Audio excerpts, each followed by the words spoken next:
Hello my dear friends and all the best for tomorrow exam.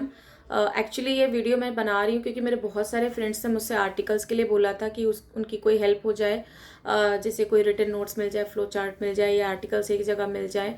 तो मुझे उतना time नहीं मिला था बिकॉज मेरा खुद का एग्ज़ाम था। आज लास्ट मोमेंट पे कल एग्ज़ाम है, बट मैंने सोचा कुछ हेल्प हो जाए मेरे फ्रेंड्स को, तो इसलिए मैं इसको बना रही हूँ। पढ़ के जाइएगा, याद हो जाएगा।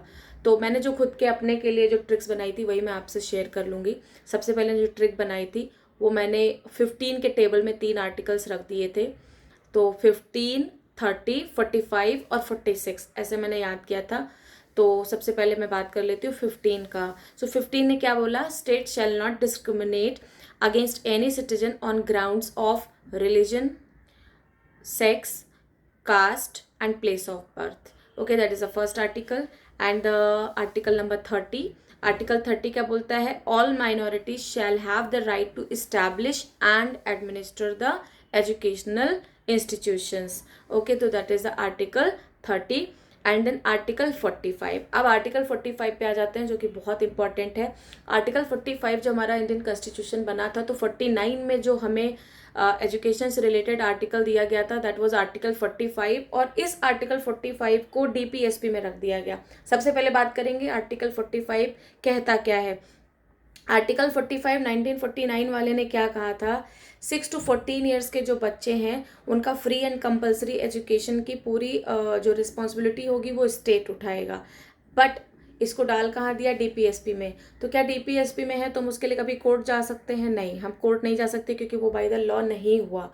तो फिर इसमें ही अमेंडमेंट्स किए गए। अभी ध्यान से सुनिएगा। 15 किया हमने, 30 किया, 45 किया। 45 मैंने बता दिया 1949 के अकॉर्डिंग। ओके, अब इसी 1949 में अमेंडमेंट किया गया।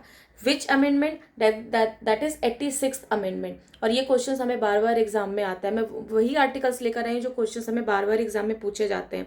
आर्टिकल 45 को अमेंडमेंट किया गया, 86th amendment.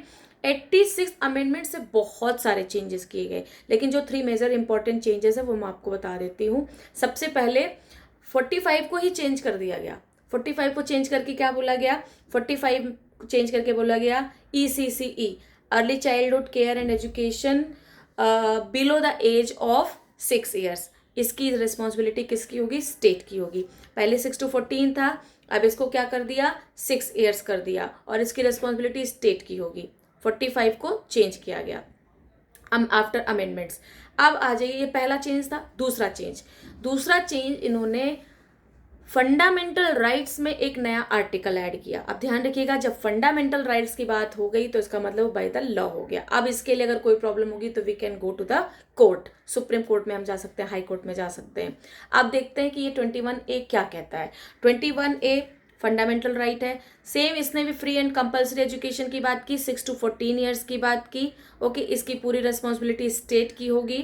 Free and compulsory education between 6 to 14 years, 14 till 14 years, और इसकी